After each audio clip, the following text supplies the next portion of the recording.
Janabheri news కి స్వాగతం. ముందుగా ముఖ్యాంశాలు.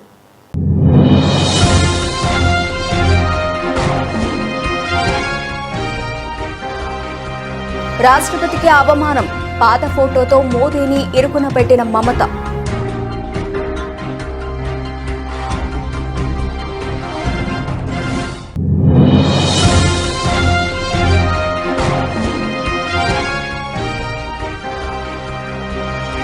యుద్ధం మరింత ఉధృతం.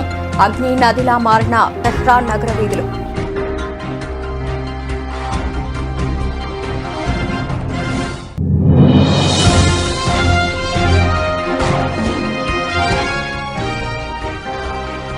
కూల్చుడు పక్క మధు పార్క్ రిడ్జ్ అపార్ట్మెంట్ వాసులకు సీఎం రేవంత్ రెడ్డి పరోక్ష బెదిరింపు.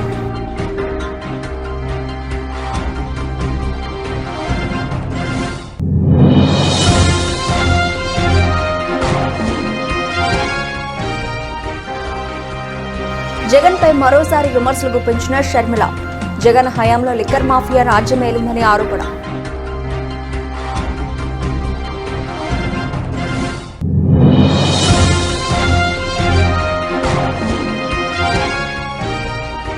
బాధితులను నిర్బంధించి కుకట్పల్లిలో సీఎం రేవంత్ రెడ్డి బహిరంగ సభ. మాజీ కార్పొరేషన్ చైర్మన్ జగన్ పార్టీ మీదే ఆరోపణ.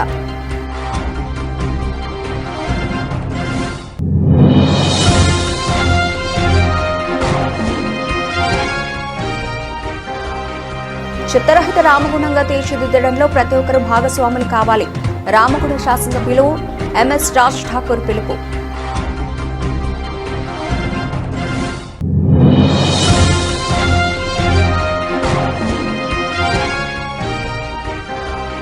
హైదరాబాద్ ను నేను అభివృద్ధి చేస్తే ఎవరూ నమ్మలేదు. అమరావతి కార్యక్రమంలో ముఖ్య అతిథిగా హాజరైన సీఎం చంద్రబాబు.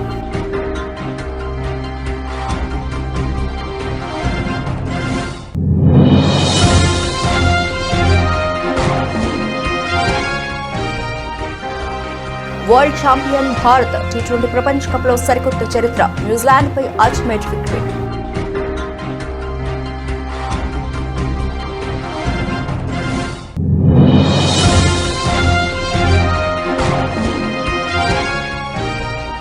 పరిగి నియోజకవర్గంలో ఇండస్ట్రియల్ పార్క్ ఏర్పాటు ప్రక్రియలో భూమి కోల్పోతున్న రైతు. కాంగ్రెస్ కార్యకర్త ఆవేదన.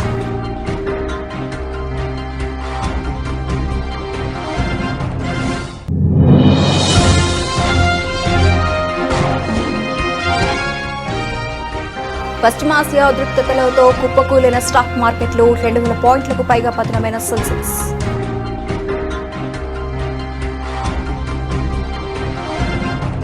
పశ్చిమ బెంగాల్ ముఖ్యమంత్రి మమతా బెనర్జీ, ప్రధాని నరేంద్ర మోదీ మధ్య రాజకీయ వివాదం మరోసారి తారాస్థాయికి చేరింది. రాష్ట్రపతి ద్రౌపది ముర్ముకు తమ ప్రభుత్వం అగౌరవం కలిగించిందంటూ ప్రధాని చేసిన విమర్శలకు సీఎం మమత ఒక పాత ఫోటోతో ఘాటుగా బదులిచ్చారు. రాష్ట్రపతి నిలబడి ఉండగా ప్రధాని కూర్చున్న ఫోటోను చూపిస్తూ అసలు గౌరవం ఇవ్వనిది ఎవరని ఆమె నిలదీశారు. మార్చి 7న రాష్ట్రపతి ద్రౌపది ముర్ము బెంగాల్ పర్యటనకు వెళ్లారు. ఈ సందర్భంగా బాగ్డోగ్రా విమానాశ్రయంలో తనకు స్వాగతం పలికేందుకు ముఖ్యమంత్రి గాని కేబినెట్ మంత్రులు గాని రాకపోవడంపై రాష్ట్రపతి అసంతృప్తి వ్యక్తం చేశారు. वर्षों तक यहाँ जो आपदा सरकार थी उसने विकास का हर काम ठप रखा था. अब दिल्ली से जुड़ी विभिन्न चुनौतियों के समाधान के लिए हमारी सरकार मिशन मोड पर काम कर रही है. पेरिफेरल एक्सप्रेसवे बनने से लाखों गाड़ियों को दिल्ली में दाखिल होने की आवश्यकता नहीं पड़ती. भाजपा सरकार यमुना जी की साफ सफाई के लिए भी बहुत बड़े लेवल पर काम कर रही है. इसके लिए करोड़ों रुपए के प्रोजेक्ट पर काम शुरू किया गया है. साथियों, दिल्ली में पहले जो आपदा सरकार थी उसे यहां के गरीब, मध्यम वर्ग, किसी की परेशानी से कोई फर्क नहीं पड़ता था. आपदा सरकार ने हेल्थ सेक्टर का भी बुरा हाल कर रखा था. हम आपदा सरकार को चिट्ठियां लिखते थे, भारत सरकार चिट्ठियां लिखती थी और कहते रहे कि आयुष्मान स्कीम लागू करो, लेकिन आपदा वालों ने कभी गरीबों की परवाह नहीं की। मुझे खुशी है कि यहां रेखा जी के नेतृत्व में भाजपा सरकार निरंतर स्थितियों को बदलने में जुटी है। बीते एक वर्ष में ही अनेक आयुष्मान आरोग्य मंदिर यहां स्थापित किए गए हैं। इसे गरीब और ఇరాన్ పై ఇజ్రాయెల్ దాడులను ఉధృతం చేసింది. రాజధాని టెహ్రాన్ పై బాంబుల వర్షం కురిపించింది. చమురు డిపోని లక్ష్యంగా భీకర దాడులు జరిపింది. దీంతో పలుచోట్ల భారీగా మంటలు చెలరేగాయి. నగరమంతా దట్టమైన పొగ కమ్మేసింది. ఈ దాడుల్లో 2 ట్యాంకర్ డ్రైవర్లు సహా 4 మరణించారని National Iranian Oil Products Distribution Company CEO తెలిపారు. ఇంతటితో అయిపోలేదని ఇరాక్ను మరిన్ని షాక్లు ఇస్తామని ఇజ్రాయెల్ ప్రధాని నెతన్యాహు హెచ్చరించారు. టెహ్రాన్ దాని చుట్టుపక్కల ఉన్న చమురు డిపోలపై ఇజ్రాయెల్ యుద్ధ విమానాలు శనివారం రాత్రి చక్కర్లు కొడుతూ బాంబుల వర్షం కురిపించాయి. దీంతో భారీ పేలుళ్లు నగరాన్ని వణికించాయి. దట్టంగా ఎగిసిపడ్డ మంటలు, నల్లటి మేఘంలా అలుముకున్న పొగ పలుచోట్ల కనిపించింది. పొరుగున ఉన్న కరజ్లో కూడా మంటల పొగ కనిపించిందంటే దాడుల తీవ్రత అర్థం చేసుకోవచ్చు. ఈ దాడులతో లీకైన చమురు రోడ్ల వెంబడి ప్రవహిస్తూ ఉండగా ఆయా డిపోలు మడుతున్న గోళాలను తలపించాయి. లీకైన చమురుకు పలుచోట్ల నిప్పు అంటుకోవడంతో వీధులు ప్రవహించి అగ్నినదిలా మారాయని పలువురు పేర్కొన్నారు. షహ్రాన్, అఫ్ఘాసియేతో పాటు మొత్తం 4 చమురు డిపోలు, పెట్రోలియం ఉత్పత్తుల రవాణా కేంద్రం కూడా వైమానిక దాడుల్లో దెబ్బతిన్నాయి. మంటలను ఆర్పేందుకు అత్యవసర బృందాలు రాత్రి నుంచి ప్రయత్నించి ఎట్టకేలకు సఫలమయ్యాయి. చమురు సరఫరాకు తాత్కాలికంగా అంతరాయం ఏర్పడిందని అధికారులు తెలిపారు. ఆదివారం ఉదయం నుంచి మంటల నుంచి వెలువడిన పొగ నగరమంతా నల్లగా కమ్మేసింది. సూర్యుడు సరిగా కనిపించలేదని, గాల్లో మండుతున్న ఇంధన వాసన వ్యాపించిందని స్థానికులు తెలిపారు. అయితే దాడులను అధికారులు నిర్ధారించినప్పటికీ తమ చమురు నిల్వలు మాత్రం సురక్షితంగా ఉన్నాయని ప్రకటించారు. ఈశా నది సమీపంలో ఉన్న మధు పార్క్ రిడ్జ్ అపార్ట్మెంట్ ఎంతకాలం ఉన్నా జీరో వాల్యూయే.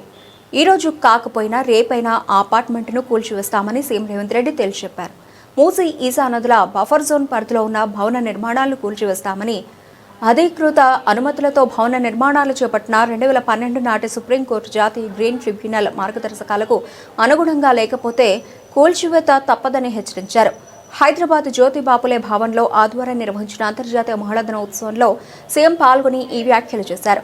మధు పార్క్ అపార్ట్మెంట్ బాధితులు ప్రభుత్వం ఇచ్చే పరిహారం తీసుకుని వేరే చోటుకు వెళ్లిపోవాల్సిందేనని పరోక్ష హెచ్చరికలు జారీ చేశారు. నిన్న మన ఒక అపార్ట్మెంట్కు సంబంధించిన చర్చ జరిగింది. ఎందుకంటే అక్కడ జర్నలిస్ట్ మిత్రులు ఉన్నారు. నేను కన్వే చేసిన అది 7 ఎకర్స్ ఉంది. ఆ 7 ఎకర్స్లో మూసీ నది ఒడ్డున, ఈశా నది ఒడ్డున ఉంది. అది నదులకు బఫర్ జోన్ 50 మీటర్లు, నాలాకు బఫర్ జోన్ 10 మీటర్లు. ఈశా నది ఒడ్డున ఇది నాలా అని చూపించి 2004-05లో బిల్డరు అనుమతి తీసుకొని వచ్చి అక్కడ అపార్ట్మెంట్స్ కట్టింది. 2004 తర్వాత 2012లో చట్టాన్ని సవరించి స్పష్టంగా నాలా అయితే ఎంత ఉండాలి, చెరువులు అయితే ఎంత ఉండాలి బఫర్ జోన్, నదులైతే ఎంత ఉండాలి బఫర్ జోన్, కేటగారికల్గా చట్టాన్ని మనం ఆమోదించుకున్నాం. శాసనసభలో 2012 నుంచి యాక్ట్ మనం ఇంప్లిమెంట్ చేస్తున్నాం. దాని ప్రకారం మూసా నది కానీ ఈశా నది కానీ నది ఒడ్డున 50 మీటర్ల బఫర్ జోన్, ఎవరు ఏమి కట్టడానికి వీలు లేదు. కట్టినా కూడా వాటిని తొలగించాలి. భూ యాజమాన్య హక్కులు మీ దగ్గర ఉన్న నష్టపరిహారం ఇస్తారు తప్ప అందులో ఎలాంటి నిర్మాణాలు జరగడానికి లేదు. NGT directions, supreme court directions, all constitutional authorities have decided to remove all these buffer zones. ఆ అపార్ట్మెంట్కు సంబంధించి దాదాపుగా 50% ఈ బఫర్ జోన్ 50 మీటర్ల 9 మీటర్ల సెట్ బ్యాక్ చూపించేసి ఇది నాలా అని చూపించి బిల్డర్స్ అక్రమంగా అనుమతి తెచ్చుకొని కట్టినరు. మన వాళ్ళు కొనుక్కున్నారు. అనుమతి చూసే కొనుక్కున్న వాళ్ళ గురించి నేనేం తప్పుగా చెప్పట్లేదు. అనుమతులు అన్నీ చెక్ చేసుకున్నాను. నేను ఈ మధ్యలో ప్రాజెక్టుని టేకప్ చేయాలనుకున్నప్పుడు చూస్తే మోర్ దాన్ 50% బఫర్ జోన్లు ఉన్నది. దీంట్లో చాలా మంది తెలిసిన మిత్రులు ఉన్నారు. వైసీపీ అధినేత జగన్ లక్ష్యంగా ఏపీ కాంగ్రెస్ చీఫ్ షర్మిల ధ్వజం ఎత్తారు. తూర్పుగోదావరి జిల్లా దేవరపల్లి మండలం దొద్దుకూరులో నిర్వహించిన ఉపాధి హామీ పరిరక్షణ యాత్ర భాగంగా ఆమె వైసీపీ 5 ఏళ్ల పాలనపై నిప్పులు చెరిగారు. జగన్ హయాంలో లిక్కర్ మాఫియా రాజ్యమేలిందని, నాసిరక మద్యంతో ప్రజల ఆరోగ్యాన్ని పాడు చేయడమే కాకుండా రాష్ట్ర ఆదాయాన్ని కూడా కొల్లగొట్టారని ఆమె ఘాటుగా విమర్శించారు. రాష్ట్రంలో డ్రగ్స్ సంస్కృతి పెరిగిపోవడానికి గత ప్రభుత్వమే కారణమని, కంటైనర్ల కొద్దీ మాదక ద్రవ్యాలు రాష్ట్రంలోకి వచ్చాయని ఆరోపించారు. రాజకీయ అంశాలపైన స్పందిస్తూ ప్రత్యేక హోదా కోసం మోదీ కాలర్ పట్టుకుంటానని చెప్పిన జగన్ అధికారంలోకి వచ్చాక బీజేపీకి సాగిలపడ్డారని విమర్శించారు. 3 రాజధానుల పేరుతో రాష్ట్రానికి రాజధాని లేకుండా చేశారని, పోలవరం ప్రాజెక్టును కూడా నిర్వీర్యం చేశారని మండిపడ్డారు. కాంగ్రెస్ పార్టీ ఎప్పుడు మహిళలకు 50% రిజర్వేషన్లతో అండగా ఉంటుందని, కానీ బీజేపీ పాలనలో మహిళలకు రక్షణ కరువైందని ఆవేదన వ్యక్తం చేశారు. ఇప్పుడు చూస్తున్నాం, చంద్రబాబు గారేమో అధికార పక్షంలో ఉన్నారు, జగన్మోహన్ రెడ్డి గారేమో ప్రతిపక్షంలో ఉన్నారు. కానీ ఇద్దరు బీజేపీకి బానిసలుగానే ఉన్నారు. ఇద్దరు ముఖ్యమంత్రులు అయ్యారు, ఇద్దరి పాలన చూశాం. కానీ ఏ ఒక్కరైనా మన రాష్ట్రానికి రావాల్సిన ప్రత్యేక హోదా కోసం కొట్లాడారా? ఒక్కరు కూడా కొట్లాడలేదు. ప్రత్యేక హోదా మన రాష్ట్రానికి వస్తే పెద్ద పెద్ద పరిశ్రమలు వస్తాయి, ఎందుకంటే ట్యాక్స్ ఫ్రీ అవుతుంది కాబట్టి. లక్షల కొద్ది పరిశ్రమలు వస్తే మన బిడ్డలకు ఉద్యోగాలు వస్తాయి, మన రాష్ట్రము పైకొస్తుంది, మన రాష్ట్రం అభివృద్ధి చెందుతుంది. కానీ ఒక్క ముఖ్యమంత్రిగా చంద్రబాబు గారు కొట్లాడలేదు ప్రత్యేక హోదా కోసం. ఇక జగన్మోహన్ రెడ్డి గారు అయితే నాకు అధికారం ఇవ్వండి, బీజేపీ కాలర్ పట్టుకొనైనా సరే ప్రత్యేక హోదా తీసుకొస్తానని చెప్పిన జగన్మోహన్ రెడ్డి గారు ముఖ్యమంత్రి అయిన తర్వాత అదే బీజేపీకి, మోడీకి సాగిలపడ్డారు. ఎవరైనా వాళ్ళ స్వార్థ రాజకీయాలు చూసుకున్నారు. కనీసం రాజశేఖర్ రెడ్డి గారు మొదలు పెట్టిన జల యజ్ఞాన్ని కూడా జగన్మోహన్ రెడ్డి గారు పూర్తి చేయలేకపోయారు. ఇరిగేషన్ ప్రాజెక్టులు పూర్తవ్వాలి అన్నది రాజశేఖర్ రెడ్డి గారి కోరిక. 6 నెలల్లో అధికారంలోకి వచ్చిన 6 నెలల్లో పూర్తి చేస్తానన్న జగన్మోహన్ రెడ్డి గారు ఇంతవరకు ఆయన అధికారంలో ఉన్నప్పుడు పూర్తే చేయలేదు. ఇప్పుడు ఆలోచన కూడా చేస్తూ ఉండడు. జగన్మోహన్ రెడ్డి గారు చేసింది లిక్కర్ మాఫియా.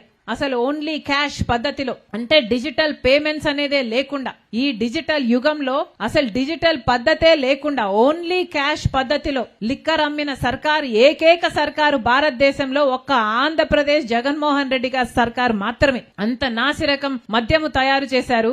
ఇప్పుడేమో జగన్మోహన్ రెడ్డి గారు ఆ టైంలో నాసిరకం మద్యం తయారు చేశారు. కూకట్పల్లిలో సీఎం రేవంత్ రెడ్డి బహిరంగ సభ నేపథ్యంలో గ్రామస్తులను నిర్బంధించారని మాజీ కార్పొరేషన్ చైర్మన్ జగన్ పాటమీది ఆరోపించారు. సీఎం పర్యటన నేపథ్యంలో తనను, తన అనుచరులను అరెస్ట్ చేసి కూకట్పల్లి పోలీస్ స్టేషన్కు తరలించారని, అక్కడి నుంచి బాలానగర్ పిఎస్కు తరలించారని పేర్కొన్నారు. నిర్బంధ వాతావరణం సృష్టించి చుట్టుపక్కల వారికి తీవ్ర అభ్యంతరం కలిగిస్తున్నారని జగన్ పాటమీది ఆరోపించారు. కూకట్పల్లి నల్లచెరువు సమీపంలోని గ్రామస్తుల పట్టాభూములను ఏ విధమైన నోటీసులు ఇవ్వకుండా ప్రభుత్వం అన్యాక్రాంతంగా తీసుకుందని అన్నారు. వారికి తగిన పరిహారం అందిస్తామని, టీడీఆర్ సర్టిఫికెట్లు ఇస్తామని హైడ్రా నమ్మబలికి మోసం చేసిందని తెలిపారు. ఇది జరిగి సంవత్సరం గడిచినా ₹1 కూడా ఇవ్వలేదని, బచ్చుమ్మ అనే గ్రామస్తురాలి ఆత్మహత్యకు పరోక్షంగా కారకులయ్యారని మండిపడ్డారు.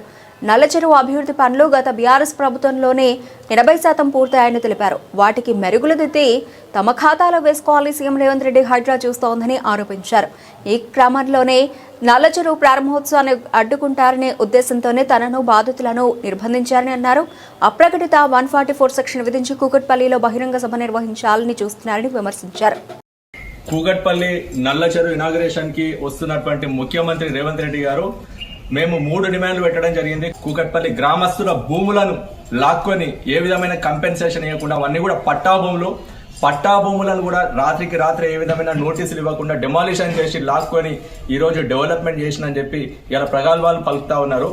హైడ్రా రంగనాథ్ గారు ఆయన గతంలో భూములు తీసుకున్నప్పుడు ఆయననే ప్రత్యక్షంగా హామీ ఇవ్వడం జరిగింది. మేము ఖచ్చితంగా మీ అందరు కూడా కంపెన్సేషన్ ఇస్తామని చెప్పి సంవత్సర కాలం గడిచిపోయింది. ఈ రోజు ₹1 కూడా కంపెన్సేషన్ ఇవ్వకుండా ఈ రోజు కూకట్పల్లి గ్రామస్తులను ఈ రాష్ట్ర ప్రభుత్వము హైడ్రా రంగనాథ్ గారు మోసం చేసిర్రు. దీనికి న్యాయం చేయాలని చెప్పి మేము డిమాండ్ చేసినాము. ప్రాణాలు కోల్పోయినటువంటి బుచ్చమ్మ గారు 52 సంవత్సరాల గ్రామస్తురాలైనటువంటి బుచ్చమ్మ గారిని గతంలో మా వర్కింగ్ ప్రెసిడెంట్ కేటీఆర్ గారు పరామర్శించి పార్టీ తరఫున వారు సాయం చేయడం జరిగింది.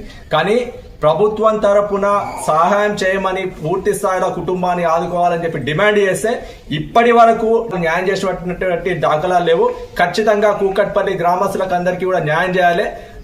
ఈ రోజు నల్లచెరువు అభివృద్ధి అనేది గతంలో బీఆర్ఎస్ ప్రభుత్వం అధికారంలో ఉన్నప్పుడే 80% అభివృద్ధి పూర్తయింది.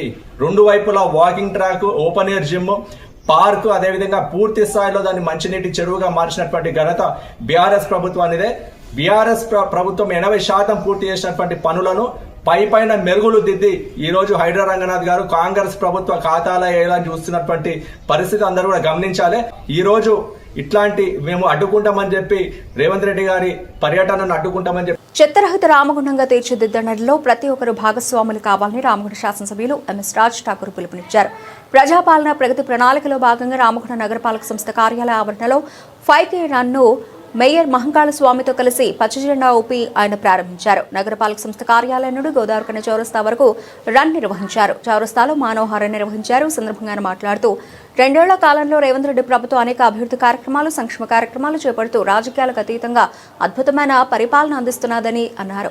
ప్రజాపాలన ప్రగతి ప్రణాళిక ప్రధాన ఉద్దేశం ఈ నగరాన్ని పరిశుభ్రమైన, సుందరకరమైన నగరంగా తీర్చిదిద్దుకోవడమేనని అన్నారు. పరిసరాలు పరిశుభ్రంగా ఉంచుకోవడంతో పాటు పచ్చదనం, ల్యాండ్స్కేప్లతో అందంగా రూపొందించుకోవాలని అన్నారు. మహిళా సంక్షేమ కార్యక్రమాలను తమ ప్రభుత్వం చిత్తశుద్ధితో అమలు చేస్తోందని అన్నారు. 5K రన్ను నిర్వహించినటువంటి పాల్గొన్న ప్రతి ఒక్కరికి పేరు పేరున శిరస్సు వంచి నమస్కరిస్తూ ధన్యవాదాలు తెలియజేస్తాం. బంధువులారా, రాష్ట్ర ముఖ్యమంత్రి గౌరవ శ్రీ రేవంత్ రెడ్డి గారు వారి యొక్క క్యాబినెట్ అద్భుతమైన 2 సంవత్సరాల కాలంలో అనేక ప్రజా సంక్షేమ కార్యక్రమాలు తీసుకొచ్చి ఈరోజు అర్హత ఉన్న ప్రతి ఒక్కరికి ఇవ్వాలి. అదే మాదిరిగా అనేక పల్లెలు, నగరాలను అభివృద్ధి చేస్తూ ముందుకెళ్తూ ఈ రాష్ట్రాన్ని దేశంలో నంబర్ 1గా తీర్చిదిద్దే సమయం ఒక పటిష్టమైనటువంటి సంకల్పంతో ముందుకు పోతా ఉన్నాం. పోయిన ప్రభుత్వం 10 లక్షల కోట్లు అప్పు చేసినా ఎక్కడ లేని ధైర్యంతో ఈరోజు ప్రభుత్వ ఉద్యోగులకు జీతాలు ఇస్తూ సంక్షేమాన్ని నడిపిస్తూ అద్భుతమైన పరిపాలన కొనసాగిస్తా ఉన్నాం. మరి ఈ పరిపాలనలో ప్రజా సంఘాలు, కమ్యూనిటీస్ బాధ్యత కలిగిన ప్రతి ఒక్క పౌరుణ్ణి కూడా బాధ్యత ఇవ్వాలి. మనం చేస్తున్న అభివృద్ధిలో అందరినీ కలుపుకొని రాజకీయాలకు అతీతంగా మన పల్లె నుంచి పట్టణాల వరకు అద్భుతమైన పరిపాలన కొనసాగించాలి. దాంట్లో మొదటగా శుభ్రత, పరిశుభ్రత, శానిటేషన్ని అందరం కూడా బాధ్యత తీసుకోవాలి. ఎన్విరాన్మెంట్, చెట్ల పెంపకం, దాదాపు ల్యాండ్స్కేపింగ్ చేయడం, దాంతోపాటు ప్రభుత్వ సంక్షేమాలు ఏమేమి ఉన్నాయో ఆ సంక్షేమాలన్నీ అందరికీ అర్హత ఉన్న వాళ్ళకి అందుతున్నాయా లేదా చూస్తూ బాధ్యత తీసుకొని అర్హత ఉన్న వాళ్ళకి ఇప్పించేటువంటి బాధ్యత. ఇలాంటివే కాకుండా మహిళలందరినీ కూడా కోటీశ్వరులు చేయాలని ఒక ఆలోచనతో 1,00,000 కోట్లు. మహిళల భద్రత విషయంలో ఎన్డీఏ ప్రభుత్వం ఏమాత్రం రాజీ పడదని చంద్రబాబు తేల్చి చెప్పారు. ఎవరైనా ఆడబిడ్డల జోలికి వస్తే అదే వారికి చివరి రోజు అవుతుంది. అలాంటి దుర్మార్గులను కఠినంగా హెచ్చరిస్తున్నా మీ భద్రతకు చంద్రన్న ఉన్నంత వరకు భయపడాల్సిన అవసరం లేదు అని ఆయన భరోసా ఇచ్చారు. రాష్ట్ర హోంమంత్రిగా కూడా ఒక మహిళ ఉన్నారని, ఎక్కడ సమస్య ఎదురైనా తక్షణమే స్పందిస్తారని గుర్తు చేశారు. ఇదే సమయంలో రాష్ట్రంలో జనాభా తగ్గుదలపై ఆయన ఆందోళన వ్యక్తం చేశారు. ఒకప్పుడు ఒక బిడ్డ ముద్దు, ఇద్దరు ఓకే, ముగ్గురు వద్దు అన్నాను, కానీ ఇప్పుడు ఒక బిడ్డ వద్దు, ఇద్దరు ఓకే, ముగ్గురు ముద్దు అని చెబుతున్నారు. రాష్ట్రంలో జననాల రేటు 1.5కి పడిపోయింది. ఇది ప్రమాదకరం. అందుకే పెద్ద కుటుంబాలను ప్రోత్సహించేందుకు అవసరమైతే 3 పడక గదులు ఇల్లు, అదనపు రేషన్ వంటి ప్రోత్సాహకాలు అందిస్తామని నూతన విధానాన్ని ప్రకటించారు. చేసుకోవడంలో ఉంది. నేను కూడా వెంకటేశ్వర స్వామి ఎవ్రీడే ఒకసారి నమస్కారం పెట్టి కోరుకుంటా. స్వర్గం అక్కడ ఉంది, నేను ఇక్కడ భూమి మీద ఉన్నా. ఆ స్వర్గం నమూనా నిర్మాణం చేయడానికి ఆశీర్వదించమని వెంకటేశ్వర స్వామికి 1 నిమిషం నమస్కారం పెడతాను. అమరావతి ప్రజా రాజధాని, అమరావతి దేవతల రాజధాని. ఈరోజు కలియుగ దేవుడు వెంకటేశ్వర స్వామి మన రాష్ట్రంలో ఉన్నాడు. 1 నిమిషం ఆశీర్వదిస్తే నా పేదవాళ్ళకు న్యాయం చేస్తానని దండం పెట్టుకొని వస్తా. మార్నింగ్ కూడా మీకోసం కోరుకొని వచ్చా. తప్పకుండా మీ అందరి భవిష్యత్తు బంగారు భవిష్యత్ చేసే బాధ్యత, మీ జీవన ప్రమాణాలు పెంచే బాధ్యత నేను తీసుకుంటానని మీ అందరికీ హామీ ఇస్తున్నా. ఒకప్పుడు హైదరాబాద్ని మీరు చూశారు. నేను అభివృద్ధి చేసినప్పుడు ఎవరు నమ్మలా. అక్కడ గుట్టలు, అడవులు, ఆ అడవుల్లో ఏమవుతుందనుకున్నారు. నేను టెక్నాలజీ మాట్లాడి హైటెక్ సిటీ కట్టాను. ఈరోజు మీరు చూస్తే దేశంలోనే అత్యంత నివాసయోగ్యమైన పట్టణం హైదరాబాద్. అన్ని రాష్ట్రాల కంటే ఎక్కువ ఆదాయం వచ్చే ప్రజలకి తెలంగాణ రాష్ట్రం. నేను అందుకే ఈసారి ఆలోచించాను, ఒక్క అమరావతి కాదు, విశాఖపట్నమే కాదు, తిరుపతే కాదు, ప్రతి ఒక్క ప్రాంతాన్ని అభివృద్ధి చేస్తాం. అన్ని ప్రాంతాల అభివృద్ధి జరుగుతుంది. ఒక్క మగవాళ్లే కాదు, మా ఆడబిడ్డలు కూడా శక్తివంతమైన వ్యక్తులుగా తయారు చేసే బాధ్యత నేను తీసుకుంటానని మీ అందరికీ హామీ ఇస్తున్నా. టీ20 ప్రపంచ కప్ ఫైనల్లో టీమిండియా మరోసారి విశ్వరూపం చూపించింది. అహ్మదాబాద్లోని నరేంద్ర మోదీ స్టేడియం వేదికగా ఆదివారం జరిగిన తుది పోర్లో న్యూజిలాండ్ను చిత్తు చేసి విశ్వవిజేతగా నిలిచింది. ఈ విజయంతో భారత్ సరికొత్త చరిత్ర సృష్టించింది. 2007, 2024 తర్వాత ఇది టీమిండియాకు మూడో టీ20 వరల్డ్ కప్ కావడం విశేషం. 3 సార్లు టీ20 వరల్డ్ కప్ గెలిచిన తొలి జట్టుగా టీమిండియా రికార్డు నెలకొల్పింది. దాంతో పాటే ఆతిథ్య జట్టు వరల్డ్ కప్ నెగ్గడం కూడా ఇదే తొలిసారి. అంతేకాదు టీ20 ప్రపంచ కప్ చరిత్రలో డిఫెండింగ్ ఛాంపియన్ గా బరిలోకి దిగి టైటిల్ ను నిలబెట్టకుండా తొలి జట్టుగా టీమిండియా రికార్డులకెక్కింది. సొంత గడ్డపై జరిగిన ఈ మెగా ఫైనల్లో భారత్ ఏకంగా 96 పరుగుల తేడాతో న్యూజిలాండ్ పై ఘన విజయం సాధించి ట్రోఫీని ముద్దాడింది. 256 పరుగుల భారీ లక్ష్యంతో బరిలోకి దిగిన న్యూజిలాండ్ ఏ దశలోనూ పోటీ ఇవ్వలేకపోయింది. భారత బౌలర్ల ధాటికి కివీస్ బ్యాటర్లు పెవిలియన్ కు క్యూ కట్టారు. భారత పేస్ దళపతి జస్ప్రీత్ బుమ్రా తన మ్యాజిక్ బౌలింగ్ తో కివీస్ పతనాన్ని శాసించాడు. కేవలం 15 పరుగులిచ్చి 4 కీలక వికెట్లు పడగొట్టి ప్రత్యర్థి నడివిరిచాడు. న్యూజిలాండ్ ఇన్నింగ్స్ లో వికెట్ కీపర్ టిమ్ సీఫెల్ట్ అలాగే కెప్టెన్ మిచెల్ షార్ట్నర్ మాత్రమే పోరాడారు. వీరిద్దరూ మినహా మిగిలిన బ్యాటర్లు ఎవరు క్రీజ్లో నిలవలేకపోయారు. ముఖ్యంగా Daryl Mitchell, Finn Allen, Rachin Ravindra వంటి స్టార్ ప్లేయర్లు విఫలమవడంతో కివీస్ 19 ఓవర్లలో 159 పరుగులకే ఆల్అవుట్ అయింది. భారత బౌలర్లలో బుమ్రా 4, అక్షర్ పటేల్ 3 వికెట్లు పడగొట్టగా హార్దిక్, వరుణ్ చక్రవర్తి, అభిషేక్ శర్మ తలో వికెట్ దక్కించుకున్నారు. అంతకుముందు టాస్ ఓడి బ్యాటింగ్కు దిగిన భారత్ న్యూజిలాండ్ బౌలర్లపై విరుచుకుపడింది. ఓపెనర్లు అభిషేక్ శర్మ, సంజు శాంసన్ ఆకాశమే హద్దుగా చెలరేగారు. తొలి వికెట్కు వీరిద్దరూ కేవలం 7.1 ఓవర్లలోనే 98 పరుగులు జోడించి శుభారంభం అందించారు. అభిషేక్ శర్మ 21 బంతుల్లోనే 6 ఫోర్లు 3 సిక్సర్లతో 52 పరుగులు చేసి మెరుపు ఇన్నింగ్స్ ఆడాడు. అతడు కేవలం 18 బంతుల్లోనే 50 పరుగులు చేశాడు. ఈ మెగా టోర్నీలో ఇదే ఫాస్టెస్ట్ 50. ఆ తర్వాత ఇషాన్ కిషన్ తో కలిసి సంజు శాంసన్ స్కోరు బోర్డును పరుగులు పెట్టించాడు. ముఖ్యంగా శాంసన్ కివీస్ బౌలర్లను ఊచకొతు కోశాడు. 46 బంతుల్లో 5 ఫోర్లు ఏకంగా 8 సిక్సర్లతో 89 పరుగులు చేసి ఇన్నింగ్స్ కు వెన్నెముకగా నిలిచాడు. చివర్లో శివం దూబే దాటికి ఆడడంతో భారత నిర్ణీత 20 ఓవర్లలో 5 వికెట్ల నష్టానికి 255 పరుగుల భారీ స్కోరు సాధించింది. సూర్యకుమార్ యాదవ్ డకౌట్ అయినా టీమిండియా సమిష్టి ప్రదర్శనతో మూడోసారి ప్రపంచ కప్ను కైవసం చేసుకుంది. కాంగ్రెస్ పార్టీకి దగ్గరుండి ఓట్లు వేయించినందుకు నా చెప్పుతో నేనే కట్టుకోవాల్సి వస్తుంది. పరిగి నియోజకవర్గంలో కాంగ్రెస్ పార్టీకి అత్యంత ఎక్కువ మెజార్టీ వచ్చింది మా కాళ్లపూర్ గ్రామంలోనే. మేము ఓట్లతో గిఫ్ట్ ఇస్తే మా ఎమ్మెల్యే మా భూములు లాక్కొని మాకు రిటర్న్ గిఫ్ట్ ఇస్తున్నాడు. రేవంత్ రెడ్డి, పరిగి ఎమ్మెల్యే ఇద్దరు రియల్ ఎస్టేట్ బ్రోకర్లే, అందుకే ఇలాంటి పనులు చేస్తున్నారు. తెలంగాణ ప్రజలు నాశనమైనా సరే రేవంత్ రెడ్డికి అతని కుటుంబం బాగుంటే చాలు. ఊర్లోకి వెళ్లి మళ్లీ కాంగ్రెస్ పార్టీకి ఓట్లు వేయమని అడిగే పరిస్థితి లేదు. చట్ట ప్రకారం ప్రజాభిప్రాయం సేకరించిన తర్వాతే భూములు సేకరించాలి గానీ ఎలాంటి ప్రజాభిప్రాయ సేకరణ లేకుండా నోటిఫికేషన్ ఇచ్చారు. వచ్చే ఎన్నికల్లో ఈ నియోజకవర్గంలో కాంగ్రెస్ గెలిచే ప్రసక్తే లేదు. పరిగి నియోజకవర్గంలో ఇండస్ట్రియల్ పార్క్ ఏర్పాటు ప్రక్రియలో భూమి కోల్పోతున్న రైతు కాంగ్రెస్ కార్యకర్త ఆవేదన. మాతో పాటు మా పక్కన ఉన్నట్టు విలేజెస్ దాదాపు ఒక అసైన్ ల్యాండ్ ఒక 420 ఎకరాలు.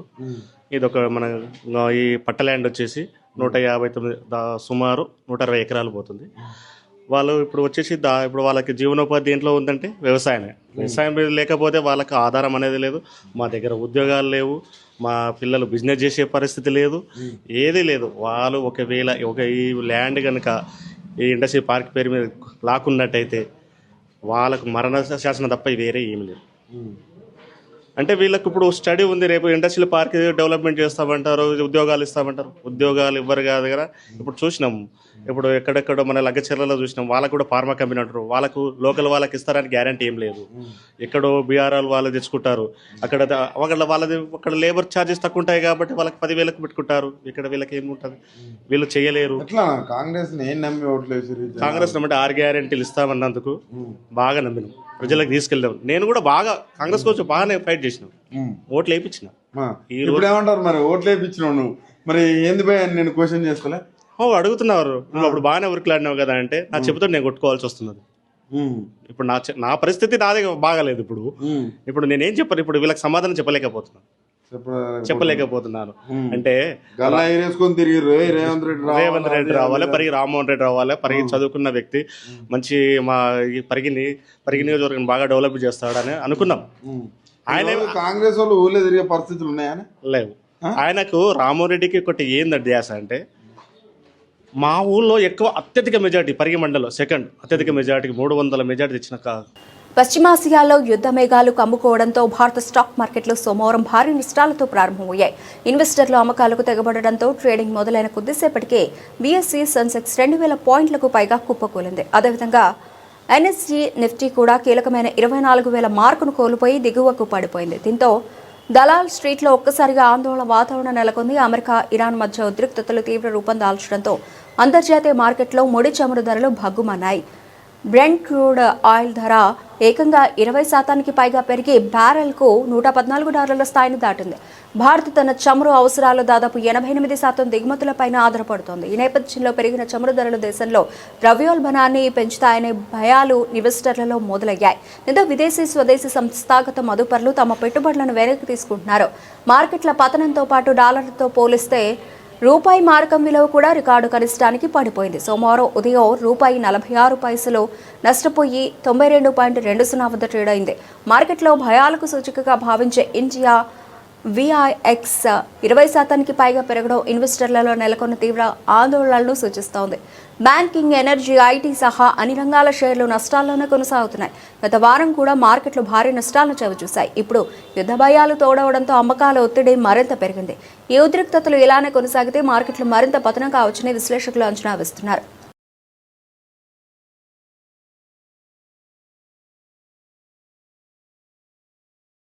బులెటిన్ ముగించే ముందు హెడ్లైన్స్ మరోసారి.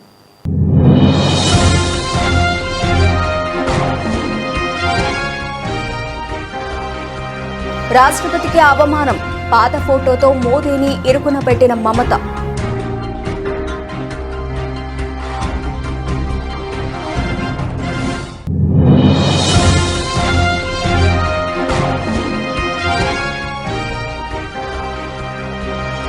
యుద్ధం మరింత ఉధృతం, అగ్ని నదిలా మారిన తెహ్రాన్ నగర వీధులు.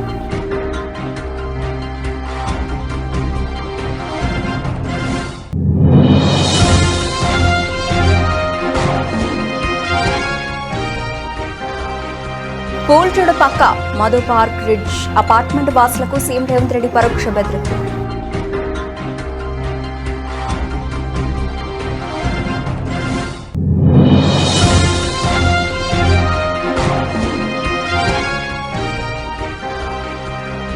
జగన్ పై మరోసారి విమర్శలు గుప్పించిన షర్మిల. జగన్ హయాంలో లిక్కర్ మాఫియా రాజ్యమేలిందని ఆరోపణ.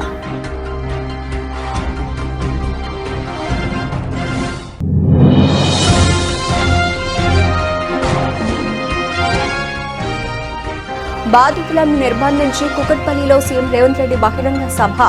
మాజీ కార్పొరేషన్ చైర్మన్ జగన్ పార్టీ మీది ఆరోపణ.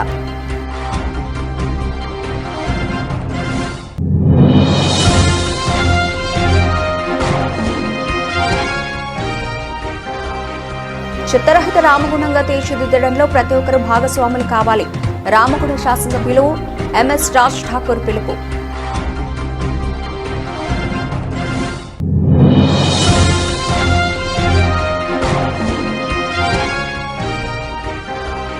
హైదరాబాద్ను నేను అభివృద్ధి చేస్తే ఎవరూ నమ్మలేదు. అమరావతి కార్యక్రమంలో ముఖ్య అతిథిగా హాజరైన సీఎం చంద్రబాబు.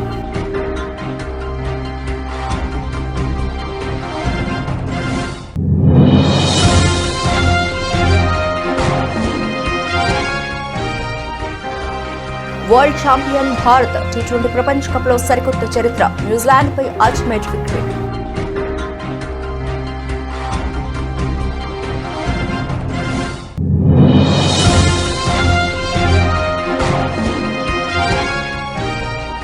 పరిగి నియోజకవర్గంలో ఇండస్ట్రియల్ పార్క్ ఏర్పాటు ప్రక్రియలో భూమి కోల్పోతున్న రైతు. కాంగ్రెస్ కార్యకర్త ఆవేదన.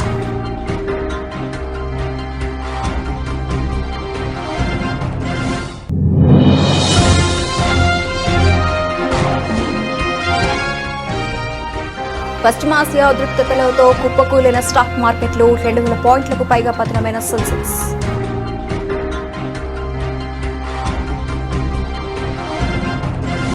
ఇవి బులెటిన్ అప్డేట్స్. మరిన్ని అప్డేట్స్తో మళ్ళీ కలుద్దాం. అంతవరకు సెలవు. నమస్తే.